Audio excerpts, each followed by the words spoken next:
खरं तर दमली आहे, कारण एवढं मोठं घर, इतक्या खोल्या आणि त्यात आणखी एक बाल्कनी. खालून मी इथे बाल्कनीत वर आले आणि वाव, ब्युटिफुल. बघताय तुम्ही किती ग्रँड आहे. इतके रंगीबेरंगी वाईब्स आहेत इथे.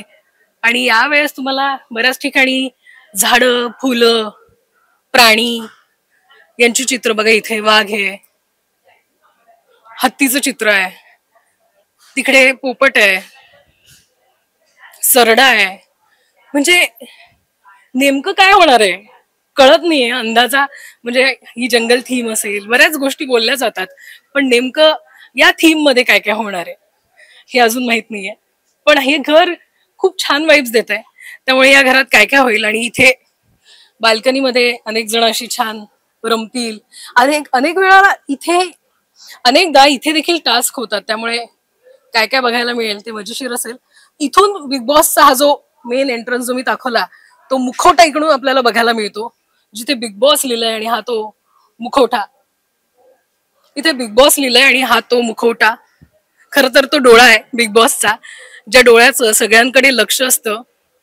आणि तो डोळा म्हणजे डोळ्यांचे चित्र तर आहेच, पण मुख्य डोळा जो आहे बिग बॉसचा, जो सगळीकडे आहे, तो म्हणजे हा कॅमेरा. आणि हा कॅमेरा सगळ्या स्पर्धकांकडे लक्ष ठेवणार आहे. आणि या कॅमेऱ्यामधनं काहीच मिस होणार नाहीये. त्यामुळे गॉसिप असेल, मारामारी असेल, भांडणं असतील, याशिवाय छान हॅपी मोमेंट्स पण असतील, ते या कॅमेऱ्यातून कॅप्चर होताना दिसणार आहे. त्यामुळे हा बिग बॉसचा जो कॅमेरा आहे, तो सगळ्यात महत्वाचा आहे, जो सगळीकडे तुम्हाला बघायला मिळेल. महाराष्ट्रातील सर्व बातम्यांचे विश्वासार्ह व्यासपीठ. सकाळच्या सर्व सोशल मीडिया प्लॅटफॉर्मला लाईक, फॉलो आणि सबस्क्राईब करा. तसंच सर्व नोटिफिकेशनसाठी बेल आयकॉन प्रेस करायला विसरू नका.